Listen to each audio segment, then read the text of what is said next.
प्राध्यापक संतोष पाटील सर संचलित विजयश्री अकॅडमीमध्ये 11वी-12वी बोर्ड परीक्षेसह नीट, JEE, CET आणि आयझर ॲप्टिट्यूड टेस्टची तयारी करून घेणाऱ्या दुसऱ्या बॅचची सुरुवात सोमवार दिनांक 11 मे 2026 पासून सुरू होत आहे। प्रशस्त कॅम्पस, अभ्यासपूरक वातावरण, डिजिटल क्लासरूम, प्रत्येक विषयासाठी बोर्ड व नीट, जेईईसाठी स्वतंत्र शिक्षक, शंका समाधानासाठी स्वतंत्र तासिका, DPP, unit test, grand test आणि मॉक टेस्ट मधून परिपूर्ण सराव, 8वी, 9वी आणि 10वी साठी स्वतंत्र फाउंडेशन बॅचेस।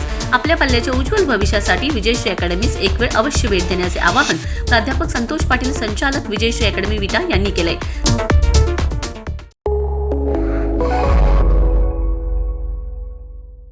नमस्कार, मी मयुरी आणि आपण पाहत आहात 7 स्टार न्यूज। राष्ट्रीय पल्स पोलिओ लसीकरण मोहीम दिनांक 28 जून रोजी आयोजित करण्यात आले असल्याचे सांगून यासाठी जिल्ह्यात 2,47,173 लाभार्थी असून 1,940 बूथवर 5,024 आरोग्य अधिकारी कर्मचाऱ्यांची नियुक्ती केली। या माध्यमातून मोहीम यशस्वी करावी तसेच गर्भाशय मुखाच्या कर्करोगावर प्रभावी प्रतिबंध घालण्यासाठी 14 वर्ष पूर्ण झालेल्या परंतु 15 वर्ष पूर्ण न झालेल्या वयोगटातील मुलींना गार्डसिल 4 या लसीचा एक मोफत डोस देण्यात येत असून त्याचाही लाभ घ्यावा असे आवाहन जिल्हाधिकारी मैना घोष यांनी केले।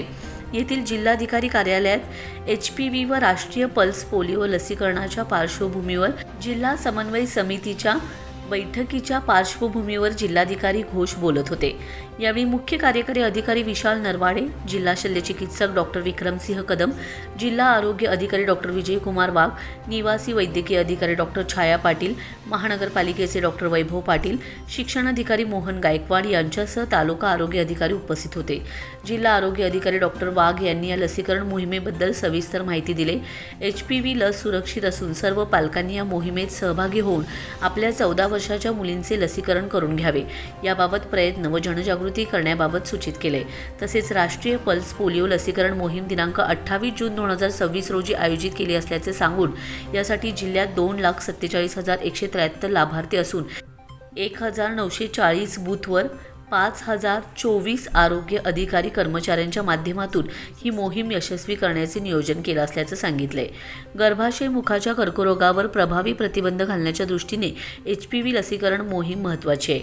भविष्यात होणाऱ्या संभाव्य धोक्यांपासून महिलांना सुरक्षित ठेवण्यासाठी हे एक प्रभावी कवच ठरणार आहे। यामध्ये 14 वर्ष पूर्ण झालेल्या परंतु 15 वर्ष पूर्ण न झालेल्या वयोगटातील मुलींना गार्डसिल 4 या लसीचा एक मोफत डोस देण्यात येत आहे। विविध माध्यमातून जिल्ह्यातील 14 ते 15 वर्ष वयोगटातील प्रत्येक मुलींपर्यंत व त्यांच्या पालकापर्यंत पोहोचून त्यांना लसीकरणाचे महत्त्व समजावून सांगावे याबाबत कोणीही अफवांवर विश्वास ठेवू नये असे आवाहन जिल्हाधिकारी डॉक्टर घोष यांनी केले। Bureau report 7 star news.